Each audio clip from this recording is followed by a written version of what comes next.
पे या एथनिसिटी या लैंग्वेज के नाम पे नफरत नहीं होनी चाहिए। कोई देश में, हमारा देश विविधताओं का देश रहा है, लेकिन मिलजुल करके अभी 3 दिन पहले मणिपुर में जो हुआ है बहुत ही दुखद है। अचानक फिर से हिंसा हो पड़ी है और वहां पे बेसिकली वही है कि एक तरीके से धार्मिक कह लीजिए, एथनिक कह लीजिए, जो कह लीजिए, लेकिन है वो समस्या। और आज की राजनीति भी जो है जिस तरह से इन सब चीजों को भड़काती है, उसको उपयोग करने की कोशिश करते हैं, भावनाओं को भड़काते हैं, तो वो भी हम इसमें बात करते हैं कि हमें मिलजुल करके रहना है।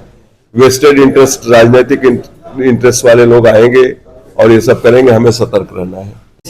देखिए, ये करीब 3 साल पहले हमने इसको हम है शांतिकारी इजाद किया था, क्योंकि हमारी हिंदुस्तान की जो परंपरा रही है, बुद्ध देखिए, बुद्ध ने शांत के माध्यम से पूरा समाज बदल डाला।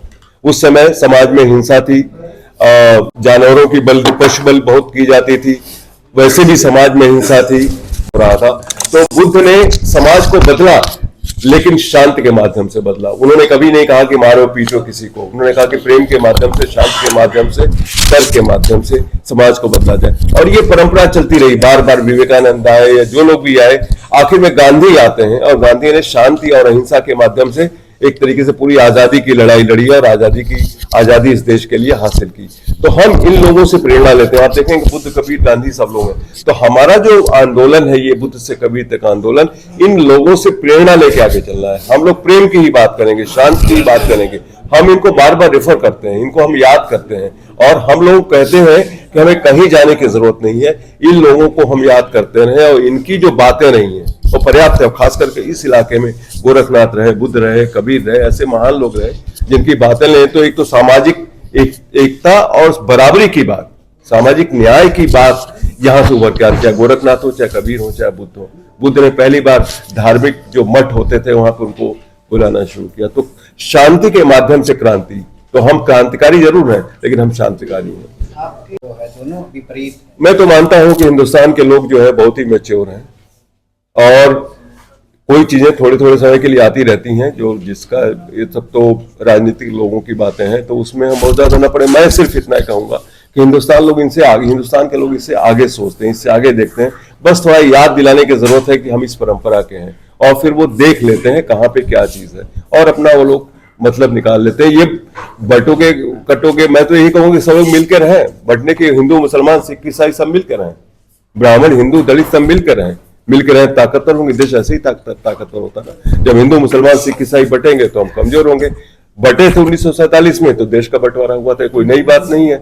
शायद कहने वाले जो कह रहे थे उसी को याद दिला रहे हो कि 1947 में हिंदू मुसलमान की बात किए थे तो हम देश बढ़ गया था। आज ना करें तो अपने अपने इंटरप्रिटेशन की बात है। हम तो ऐसे इसको इंटरप्रेट करेंगे कि इस देश में हिंदू, मुस्लिम, सिख, ईसाई, क्रिश्चियन जितने भी लोग हैं यहाँ पे, पारसी, सब मिलजुल के रहें, हर जातियों के लोग मिलजुल करके रहें, प्यार से रहें, और इन लोगों को याद करते हैं, बुद्ध, कबीर, गांधी, गोरखनाथ को याद करते रहें, तो हम अपनी बात करते रहेंगे। और हम, इतना बड़ा देश है, और मुझे पूरा यकीन है कि इस देश के इतिहास, संस्कृति और दर्शन में इतनी ताकत है कि सब लोग इकट्ठा रह सकें। पिछले 6 सालों से यात्रा हो रही है, 7वीं आवृत्ति है।